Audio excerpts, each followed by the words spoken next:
Kita akan mempersiapkan hati kita untuk menerima kebenaran firman Tuhan. Saya undang kembali untuk bangkit berdiri.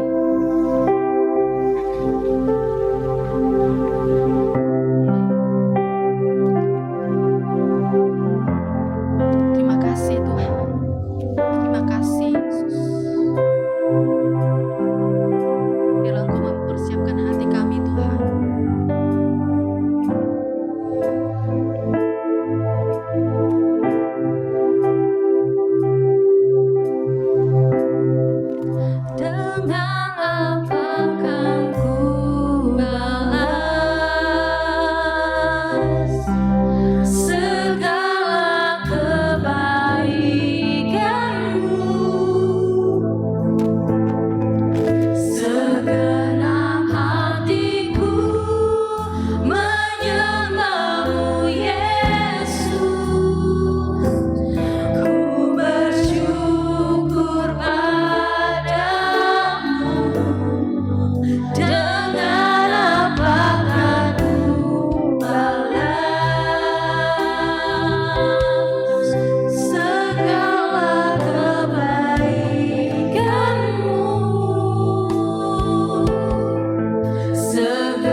Dalam pujian kami mau selama-lamanya bersyukur kepadamu Tuhan.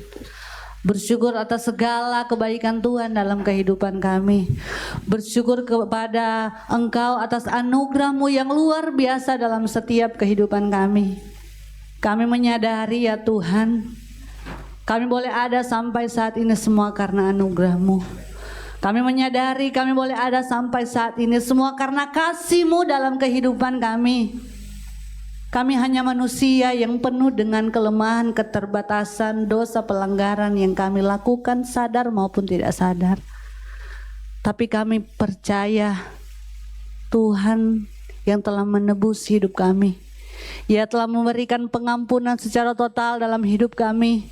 Ketika kami tahu menyadari akan setiap perbuatan kami. Ini hidup kami Bapa. Kami datang di tempat ini, kami mau memperbaiki kehidupan kami lewat setiap pujian, lewat setiap firman yang akan kami dengarkan di saat ini. Ya Tuhan, berkaryalah Engkau bagi kehidupan kami saat ini. Biarlah setiap apapun yang keluar dari mulut lidah bibir hamba-Mu, ini menjadi kekuatan, ini menjadi berkat bagi kami semua dan kami melakukan dalam hidup kami. Kami berdoa ya Tuhan, segala gangguan-gangguan yang bukan daripada Tuhan, intimidasi, kuasa kegelapan, hal-hal yang coba merusak konsentrasi kami, hal-hal yang coba mengganggu fokus kami tolak semuanya di dalam nama Yesus. Kami hanya izinkan kuasa Tuhan bekerja di tempat ini, terlebih di hati kami. Kami mau menyerahkan hati kami saat ini untuk mendengarkan kebenaran firman-Mu. Terpujilah Tuhan, kami menyerahkan pembacaan firman Tuhan di saat ini ke dalam tangan-Mu. Dalam nama Yesus, haleluya. Amin. Puji Tuhan.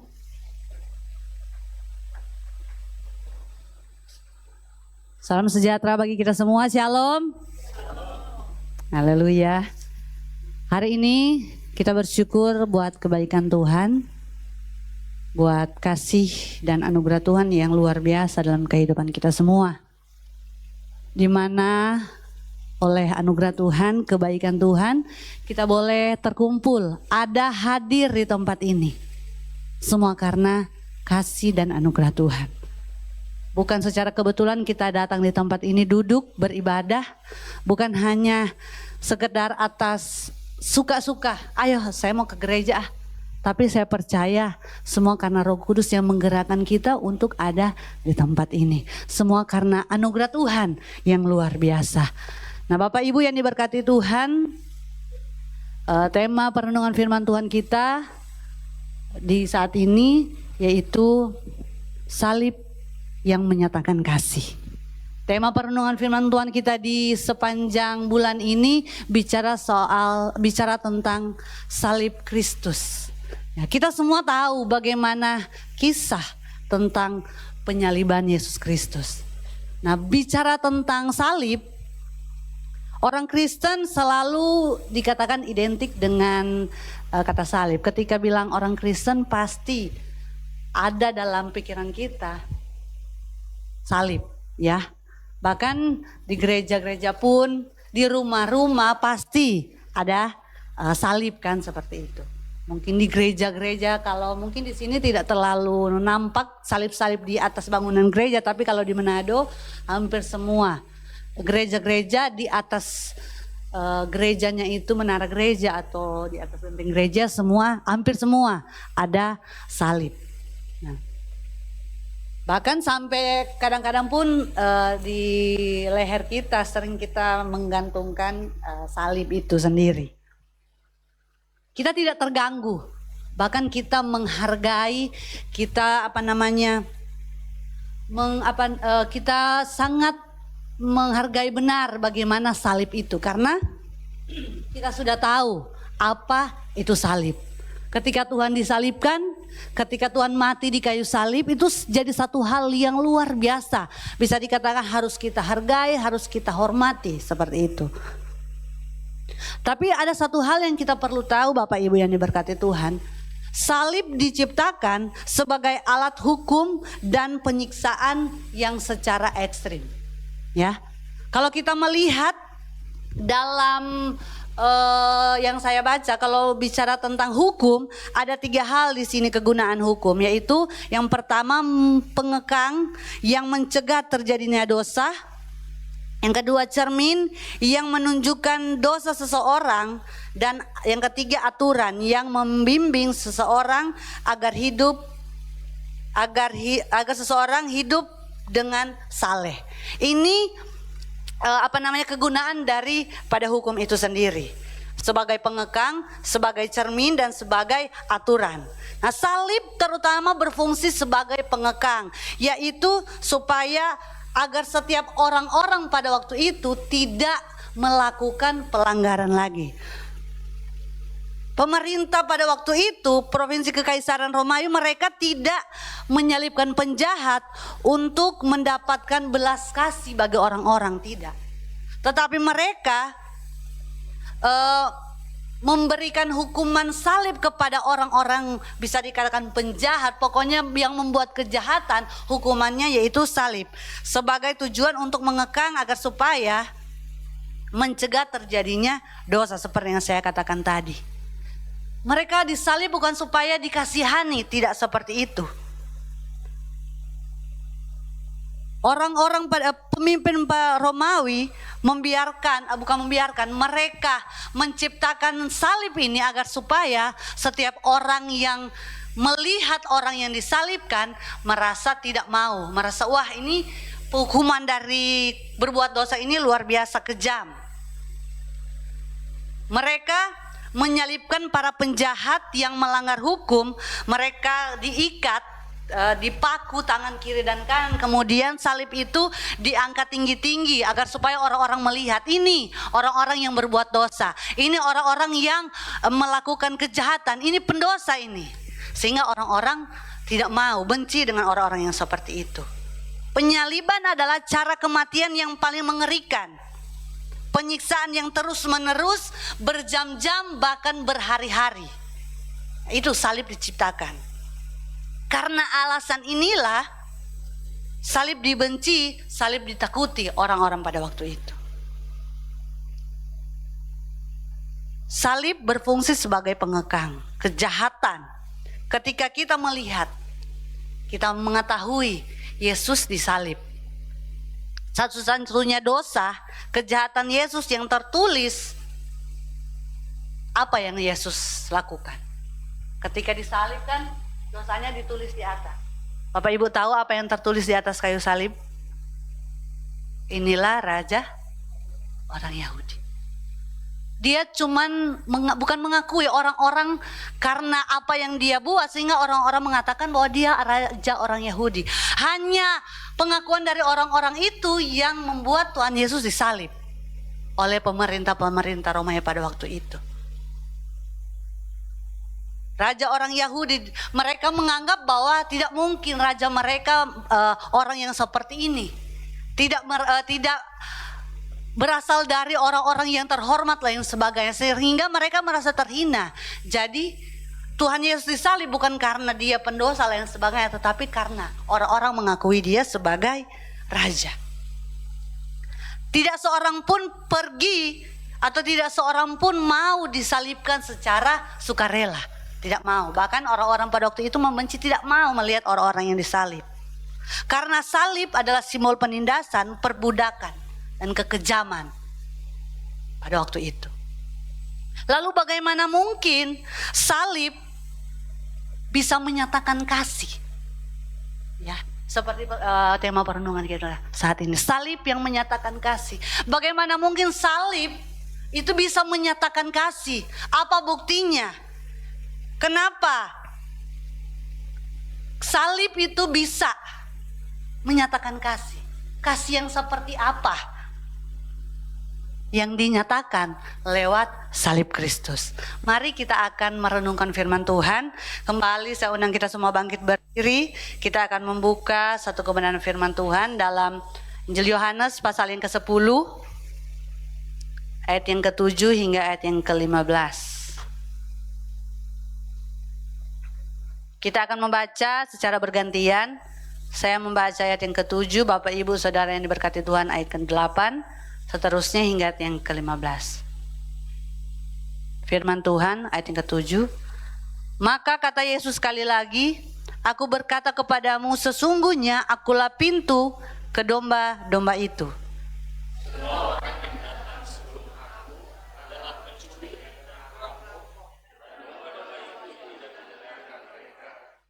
Akulah pintu, barang siapa masuk melalui aku, ia akan selamat dan ia akan masuk dan keluar dan menemukan padang rumput.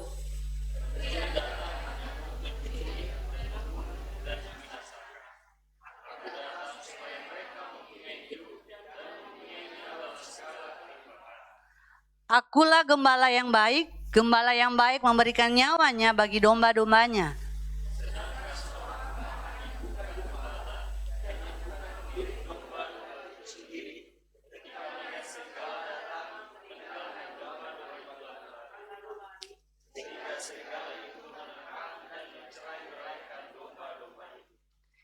Ia lari karena ia seorang upahan dan tidak memperhatikan domba-domba itu.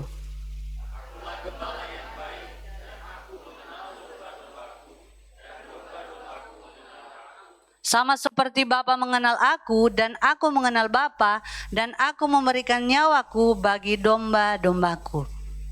Puji nama Tuhan. Silakan duduk.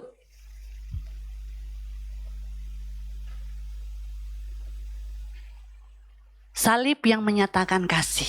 Kasih yang seperti apa yang dinyatakan lewat salib Kristus? Yang pertama, yaitu kita baca dalam ayat yang ke-9. Yang ke-7 dan 9 saya akan baca. Maka kata Yesus sekali lagi,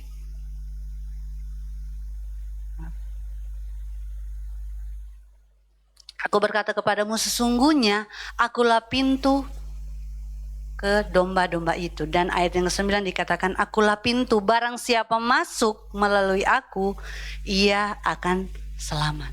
Yang pertama, kasih yang seperti apa yang dinyatakan lewat salib Kristus, yaitu kasih yang membuka jalan keselamatan.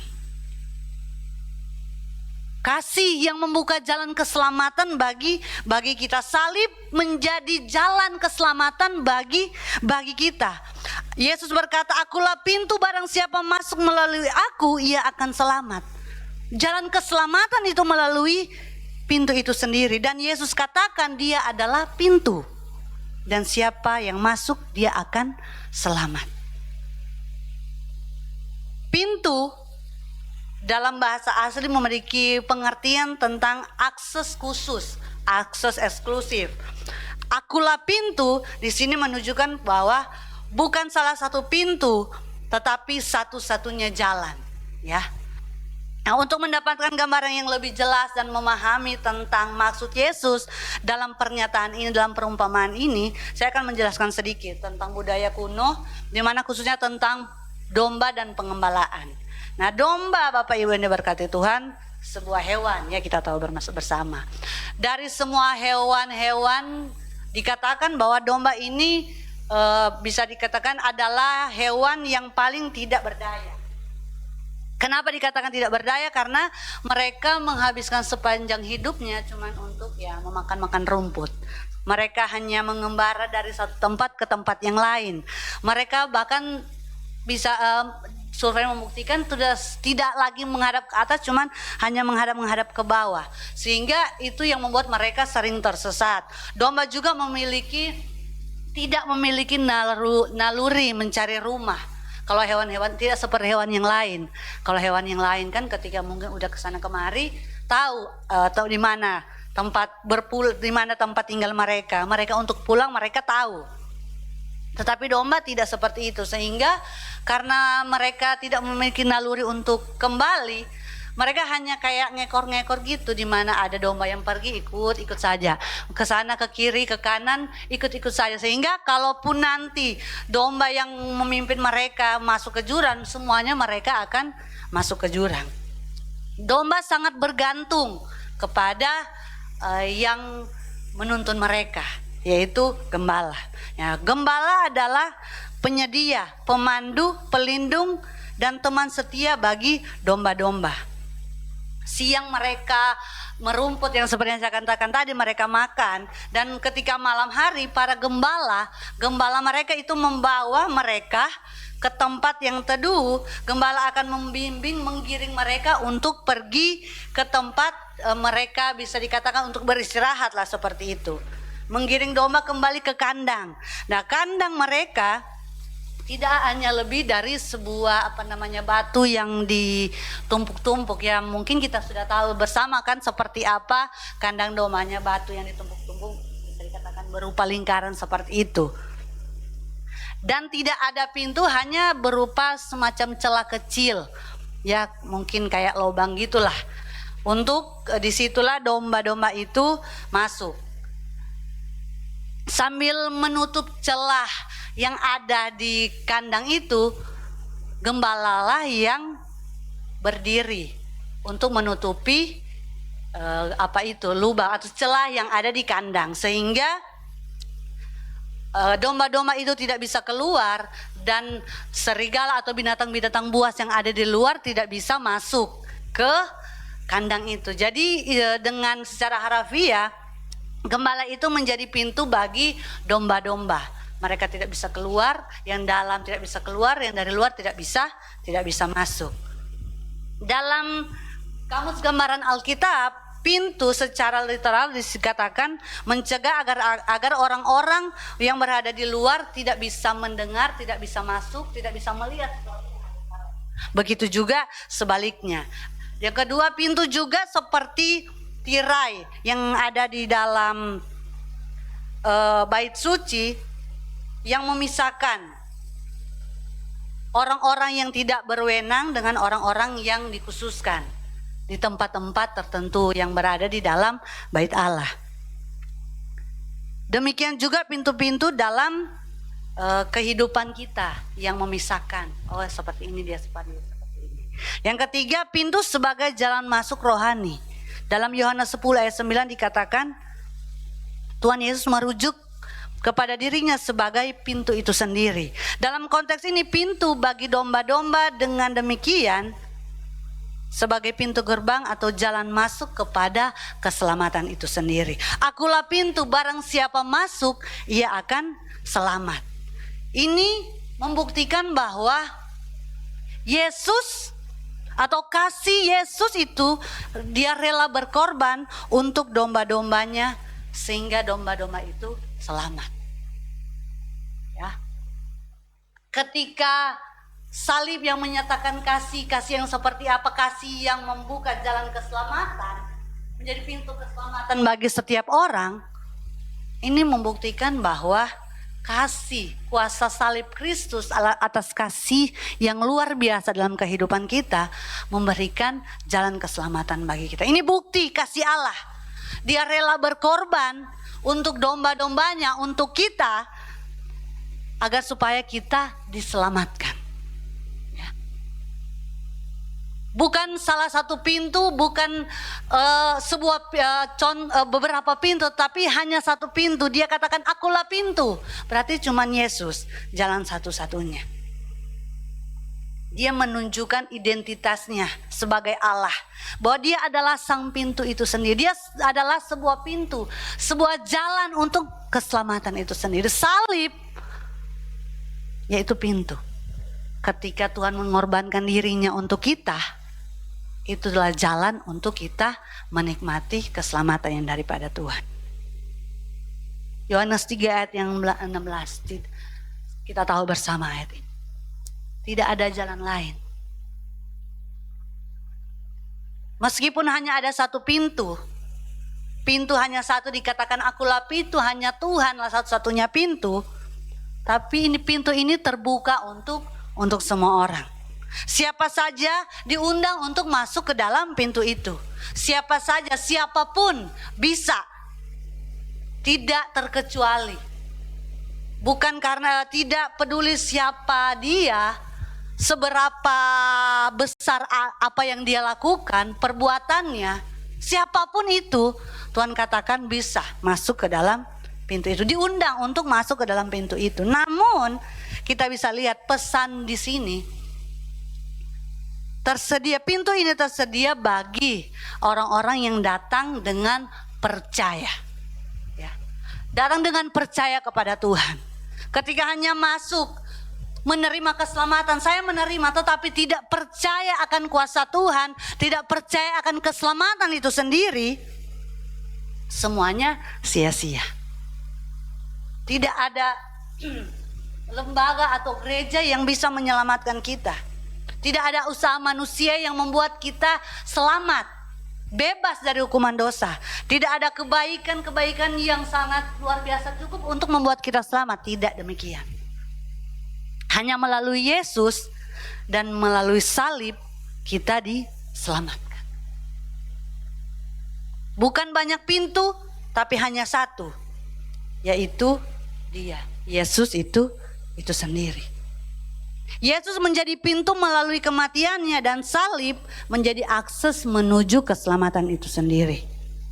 Dosa yang sudah tertutup, sudah tidak ada akses lagi bisa dikatakan, tetapi oleh kayu salib Yesus membuka kembali jalan itu untuk kita. Itu pembuktian dari penyataan salib yang menyatakan kasih. Bahwa kasih yang membuka pintu keselamatan bagi kita. Tuhan telah membuka pintu bagi kita. Nah, sekarang giliran kita. Kita mau masuk ke pintu itu atau hanya tinggal di depan. Sudah tahu ada pintu, sudah tahu pintu itu terbuka untuk kita, tetapi tinggal pilihan kita mau masuk ke pintu itu atau hanya tinggal di depan. Tetap berdiri dengan pendirian kita. Saya bisa, saya cukup dengan apa yang saya peroleh saat ini. Cukup dengan apa yang saya lakukan sampai sejauh ini. Cukup dengan apa yang saya capai saat ini, sudah cukup. Kadang-kadang seperti itu, tapi semua pilihan kembali kepada kita. Ketika kita mau masuk keselamatan itu, kita terima. Memang semua Tuhan nyatakan keselamatan itu untuk kita. Tapi di situ saya katakan tadi, bagi yang masuk dengan percaya. Percaya bukan hanya sekedar saya percaya, tetapi dengan apa? Dengan perbuatan yang nyata. Banyak orang yang tahu Kristus, tahu Yesus, apa yang Yesus lakukan, apa yang Yesus katakan. Mungkin ada orang yang jadi Kejadian sampai Wahyu sudah bolak-balik membaca. Rajin ke gereja, rajin melayani, tetapi belum benar-benar masuk melalui Kristus. Belum benar-benar masuk ke pintu itu. Itu yang bahaya. Kasih yang telah membuka jalan keselamatan bagi kita, yang bisa dikatakan tinggal masuk saja, nggak lagi buka-buka pintu atau cari kunci lain sebagainya, tinggal masuk. Kadang-kadang karena kita merasa kita sudah puas dengan keadaan sekarang, puas dengan apa yang saya punya. Kadang-kadang iman yang mulai membangkang atau dikatakan ego yang mulai tinggi yang membuat tidak mau untuk masuk melalui pintu. Ambil keputusan, saya mau masuk. Sadar, percaya kepada Tuhan dan berserah bahwa jalan satu-satunya, jalan keselamatan, bahwa hanya melalui Yesus Kristus. Jangan main-main dengan Tuhan. Jangan main-main dengan keselamatan yang Tuhan berikan. Nyawa ini yang Dia berikan. Mari masuk ke dalam pintu itu. Datang kepada pribadi Yesus, masuk ke dalamnya, percaya kepada Tuhan. Biarlah kehendak Tuhan yang lebih dari keinginan pribadi kita. Biarlah kehendak Tuhan, keputusan Allah, kehendak Allah yang terjadi atas kehidupan kita, bukan ego kita. Jangan mengeraskan hati dengan apa yang terjadi. Keselamatan yang Tuhan berikan, semua yang Tuhan berikan bagi kita. Kasih, sukacita, damai sejahtera, kebebasan, ketenangan, pokoknya semua Tuhan berikan lewat keselamatan itu. Kasih yang membuka jalan keselamatan bagi kita. Hal yang pertama yang kita terima dari keselamatan itu, yaitu kita menikmati pengampunan yang secara total daripada Tuhan. Pengampunan yang benar-benar lunas, tidak ada yang tersisa. Apakah kita mau untuk masuk ke dalam pintu itu, menerima keselamatan itu? Yang kita sudah menerima, apakah kita mau meresponinya dengan percaya sungguh kepada Tuhan atau tidak? Jangan hanya percaya saja, tapi benar-benar menghidupi keselamatan itu. Yang kedua, Kasih yang seperti apa yang dinyatakan lewat salib Kristus bukan hanya kasih yang membuka jalan keselamatan. Yang kedua yaitu kasih yang memberikan nyawa. Kita baca dalam ayat yang ke-11. Akulah gembala yang baik memberikan nyawanya bagi domba-dombanya. Kasih bukan hanya sekedar perasaan, saya mengasihimu, saya mencintaimu, tetapi tindakan yang memberikan nyawa. Pengorbanan. Ya. Banyak orang katakan aku mengasihimu Tuhan. Tapi diperhadapkan dengan satu pengorbanan yang harus kita berikan. Nah, kadang-kadang itu mulai goyah. Salib yang telah menyatakan kasih, pembuktiannya dengan kasih yang memberikan nyawanya. Tuhan Allah, Kristus memberikan nyawanya untuk kita. Ya, bukan hanya hartanya, bukan hanya segala isi yang di dunia ini dia berikan, tapi dirinya sendiri, anaknya. Allah, Kristus yang berikan nyawanya untuk kita. Ketika kita menyerahkan kehidupan kepada Yesus, ketika diperhadapkan dengan harus berkorban sesuatu, ketika memilih keluarga, pekerjaan, pelayanan dan sebagainya, banyak hal pilihan-pilihan. Terkadang kita mulai goyah. Kasih membutuhkan pembuktian. Pembuktian yang Tuhan berikan lewat kasih yaitu Tuhan memberikan nyawanya bagi kita. Memberikan nyawanya, menyerahkan nyawanya bagi kita. Tindakan sukarela, bukan paksaan, bukan tuntutan, tetapi karena kasih. Coba kita, saya dan saudara, belajar ketika memberikan sesuatu, mengorbankan sesuatu untuk Tuhan. Jangan karena ini, jangan karena itu. Bukan dengan paksaan, bukan karena rutinitas, bukan karena kebutuhan saya, tetapi karena kasih. Kita mengasihi keluarga, mengasihi orang-orang di sekitar, karena Tuhan telah memberikan nyawanya untuk kita. Ini pembuktian, penyataan kasih yang luar biasa dalam kehidupan kita. Pengorbanan yang aktif, pengorbanan yang nyata bagi kehidupan kita. Kita telah melihat salib, kita telah merasakan bagaimana salib Kristus ada dalam kehidupan kita. Kita telah melihat apa yang Tuhan kerjakan di dalam kehidupan kita. Salib menjadi simbol kasih dan pengampunan Allah dan pengorbanan Allah dalam kehidupan kita. Hutang kita telah dibayar lunas oleh darah Yesus. Harga salib Kristus begitu luar biasa. Jangan sampai hanya dengan motivasi kita, tujuan kita yang bisa dikatakan tidak murni untuk berkorban untuk Yesus, sehingga bisa-bisa saja kita melakukan hal yang tidak berkenan. Karena apa yang menjadi ekspektasi kita tidak sesuai dengan yang terjadi. Yudas Iskariot, kenapa sampai dia menjual Tuhan Yesus? Ketika dia mengikut Yesus, dia tahu apa yang Yesus lakukan. Dia melihat mujizat yang Tuhan Yesus lakukan. Dia melihat karya-karya yang Tuhan nyatakan dalam setiap kehidupan orang-orang pada waktu itu. Dia menyembuhkan, dia pokoknya banyak mujizat yang Tuhan lakukan. Tapi toh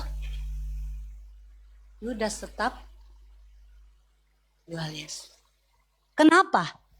Karena dia berpikir adalah bahwa Yesus yang dia ikuti selama 3,5 tahun, Yesus yang membuat mujizat itu adalah Allah yang akan melengsarkan perbudakan atau melengsarkan kerajaan pada waktu itu. Dia berpikir bahwa Yesus yang akan menggantikan kepemimpinan waktu itu. Tuhan Yesus akan menjadi sang pemimpin yang luar biasa. Dia menganggap bahwa ketika Yesus nantinya akan menjadi pemimpin, dia mungkin akan mendapatkan sesuatu dari ketika Yesus memimpin.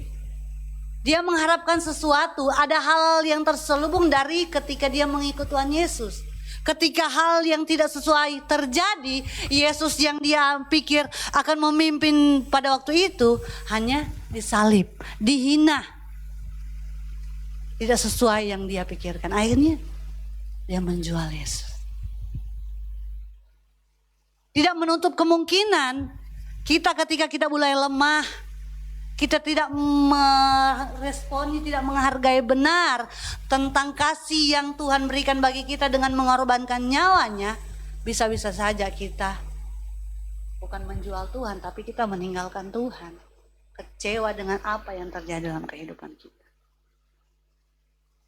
Kita diselamatkan oleh Tuhan secara gratis. Gratis bukan berarti murah, tidak ada harganya, tidak. Tapi karena kita tidak bisa membayar, sehingga hanya satu yang bisa, yaitu Yesus. Dia memberikan nyawanya untuk kita. Bukan karena ia bersalah, tapi karena kita yang bersalah. Supaya kita tidak dihukum, Tuhan yang dihukum. Untuk menggantikan kita. Kita yang bersalah, dia yang dihukum. Kita yang layak mati, tapi dia yang disalibkan. Kematian yang disengaja, kematian yang menggantikan, kematian yang menyelamatkan. Yang Tuhan berikan bagi kita. Yesus sudah memberikan segalanya untuk kita.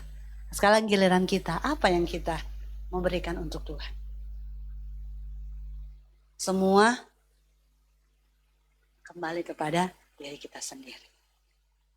Yang terakhir, kasih yang seperti apa yang dinyatakan lewat salib Kristus, yaitu kasih. Bukan hanya kasih yang membuka jalan keselamatan, kasih yang memberikan nyawanya, dan yang terakhir, kasih yang sejati. Kita baca ayat 12 sampai ke 15. Sedangkan seorang upahan yang bukan gembala dan yang bukan pemilik domba itu sendiri ketika melihat serigala datang meninggalkan domba-dombanya itu lalu lari. Sehingga serigala itu menerkam dan mencerai-beraikan domba-domba itu. Ia lari karena ia seorang upahan dan tidak memperhatikan domba-domba itu. Akulah gembala yang baik dan aku mengenal domba-dombaku dan domba-dombaku mengenal aku. Sama seperti Bapa mengenal aku dan aku mengenal Bapa, aku memberikan nyawaku bagi domba-dombaku. Kasih yang sejati. Di sini salib sebagai pembeda. Kasih dunia dan kasih Kristus. Kasih dunia itu bersyarat. Saya mengasihimu ketika saya menguntungkan, ketika kamu menguntungkan saya. Ada kasih manusia, kasih dunia itu bicara soal untung rugi. Tetapi kasih Kristus, dia berkorban sampai mati. Kasih yang sejati. Ya. Di sini dibandingkan dengan dua jenis kasih. Kasih dunia atau kasih upahan seperti yang kita baca tadi. Tidak memiliki hubungan, tidak mau berkorban, lari saat ada bahaya. Tetapi kasih Kristus, dia mengenal dombanya. Dia tetap tinggal dalam keadaan apapun. Bahkan dia mati untuk mereka. Dia mati untuk kita. Ini penting Bapak Ibu. Saat salib datang, saat penghukuman datang, Tuhan Yesus tidak lari. Tuhan Yesus bertahan. Dia datang. Saat penderitaan datang, dia tidak mundur. Coba. Kalau misalkan Tuhan lari atau Tuhan mundur, ya, bagaimana kehidupan kita? Tapi Tuhan tetap terus maju. Kematian sudah ada di depan mata, Tuhan Yesus tetap menyerahkan hidupnya. Berbeda dengan orang upahan yang hanya bekerja demi bayaran. Ketika sesuatu terjadi dikatakan kepada domba-dombanya, dia lari, dia membiarkan. Karena itu bukan kasih yang sejati. Kepemimpinan yang sejati tetap melayani, bukan menuntut kesetiaan, tetapi memberikan diri terlebih dahulu. Dunia menawarkan kasih yang bisa dikatakan bisa saja berubah. Tetapi Allah, Yesus menawarkan kasih yang abadi, kasih yang sejati. Berhenti menuntut kasih, tetapi mulailah hidupi kasih itu dengan berkorban. Banyak orang yang berkata, saya sudah merasa tidak dikasihi lagi. Saya merasa saya sudah tidak dipedulikan. Saya merasa sudah tidak dianggap dan lain sebagainya. Tetapi dia tidak merasa Tidak menyadari bahwa kehidupannya itu mudah menyerah. Mudah untuk meninggalkan segala sesuatu yang dipercayakan. Tidak mau berkorban. Banyak menuntut tetapi ketika hal dalam kehidupannya tidak mau untuk mempertahankan. Tidak mau untuk bertahan. Jangan hanya menuntut kasih tetapi kitalah yang memberikan kasih. Berkorban untuk kasih itu sendiri. Itulah kasih Kristus. Dalam keluarga kita mengasihi tanpa batas, ya kan? Seburuk-buruknya apapun yang dilakukan kita tetap mengasihi. Dalam pelayanan tetap setia walaupun dengan keadaan-keadaan apapun. Dalam relasi jangan kita lari dalam keadaan-keadaan sulit. Salib Kristus telah menghidupi. Ada dalam kehidupan kita sampai hari ini. Kehidupan kita yang berubah-ubah, tapi kasihnya tidak pernah berubah di dalam kehidupan kita. Keselamatan hanya melalui Kristus, kasih sejati melalui pengorbanan Yesus lewat kematiannya, dan saatnya respon dari manusia. Respon bagi kita. Apa yang kita mau lakukan dengan salib yang menyatakan kasih yang luar biasa dalam kehidupan kita. Salib memanggil kita untuk menjalani hidup dengan cara yang baru, dengan penuh keyakinan, penuh kedekatan dengan Tuhan, hidup dengan iman yang teguh kepada Tuhan, dan hidup penuh dengan penyembahan hanya kepada Kristus. Bapak Ibu yang diberkati Tuhan, biarlah setiap apapun yang kita diperhadapkan bagi kita, salib yang kita pikul dalam kehidupan kita masing-masing saat ini, biarlah kita melihat bahwa di balik salib itu ada kasih yang luar biasa dalam kehidupan kita. Saya menutup khotbah saya dengan ilustrasi satu cerita. Seorang ayah dan anak, mungkin kita semua sudah pernah mendengar. Anaknya ini bermain di kayak rel kereta api. Nah, satu ketika sudah ada kereta yang mau lewat. Bapak ini harus memilih, kalau dia menyelamatkan anaknya, orang-orang yang ada di dalam kereta semua bisa meninggal. Kalau dia menyelamatkan orang-orang yang ada di kereta, anaknya bisa meninggal. Yang dia pilih apa? Dengan air mata dia memilih menurunkan rel atau apalah yang ada di jembatan sehingga kereta itu bisa lewat. Tapi anaknya meninggal. Semua penumpang selamat tapi anaknya mati. Dan yang paling menyakitkan atau yang paling dia sesali, bukan sesali, dia sakit, yang paling buat dia sakit hati, orang-orang yang ada di penumpang itu tidak tahu apa yang dia lakukan. Orang yang dalam penumpang itu tidak peduli dengan apa yang dilakukan oleh bapak itu. Nah, saudara yang diberkati Tuhan, Allah melakukan hal yang jauh lebih besar daripada itu. Ia memberikan anaknya untuk menyelamatkan kehidupan kita. Banyak orang yang masih hidup, orang-orang di luar sana yang tidak menghargai, tidak menyadari betapa luar biasanya harga yang sudah dibayar. Tapi kita orang-orang yang sudah mengetahui, mari kita meresponinya dengan melakukan apa yang Tuhan mau dalam kehidupan kita. Tuhan memberikan nyawanya bagi domba-dombanya. Allah bukan hanya mengorbankan sesuatu tapi anaknya dia berikan untuk kita. Salib bukan hanya alat untuk menjadi alat kematian, tetapi pembuktian, penyataan bahwa kasih Kristus yang luar biasa dalam kehidupan kita. Amin. Firman Tuhan biarlah menjadi berkat bagi kita semua bahwa salib yang menyatakan kasih yang luar biasa dalam kehidupan kita. Biarlah apapun yang kita alami saat ini, kita mengingat bahwa keselamatan yang Tuhan berikan bagi kita itu membebaskan kita dari segalanya. Kita mampu untuk melewatinya. Kita berdoa buat firman Tuhan di saat ini. Bapa yang baik, terima kasih buat firman-Mu di saat ini. Hamba-Mu telah berhenti berbicara. Biarlah Roh Kudus tetap terus berbicara lewat hati kami pribadi lepas pribadi. Biarlah kami selalu mengingat akan karya keselamatan yang Tuhan nyatakan dalam kehidupan kami. Biarlah kami mau masuk dalam pintu keselamatan yang Tuhan telah berikan bagi kami, yang Tuhan telah bukakan bagi kami. Biar kami boleh meresponi kasih yang Tuhan berikan bagi kami, yang memberikan nyawanya bagi kami. Biarlah kami meresponinya dengan kasih yang penuh, tulus dan ikhlas kepadamu Tuhan. Dan biarlah kasih yang sejati ada dalam kehidupan kami. Kami mau mengasihi seperti Kristus mengasihi kami. Terima kasih Tuhan, terima kasih Allah yang baik. Meteraikan firman-Mu di dalam kehidupan kami. Kami terbatas adanya, tapi kami punya Tuhan yang tak pernah terbatas. Yang tahu, mengerti apa yang kami rasakan saat ini.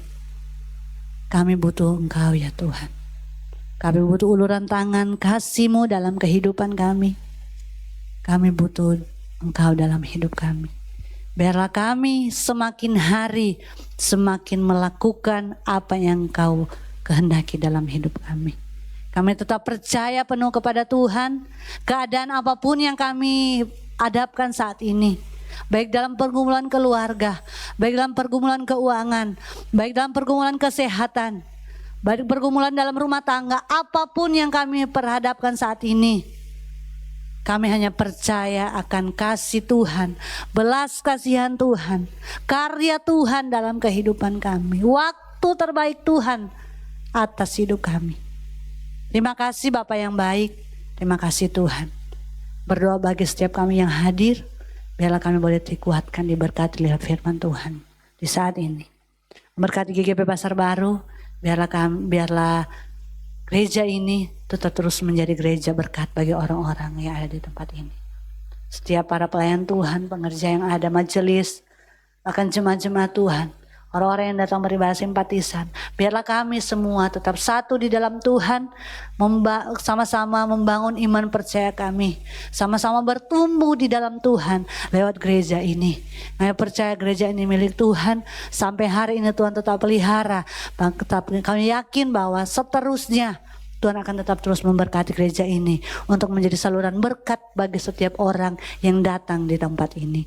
Terima kasih Bapa yang baik, terima kasih Tuhan menyerahkan kehidupan kami dan bersyukur buat firman Tuhan di saat ini. Biarlah kehendak Tuhanlah yang jadi atas hidup kami. Di dalam nama Tuhan Yesus Kristus kami berdoa dan bersyukur. Haleluya. Amin.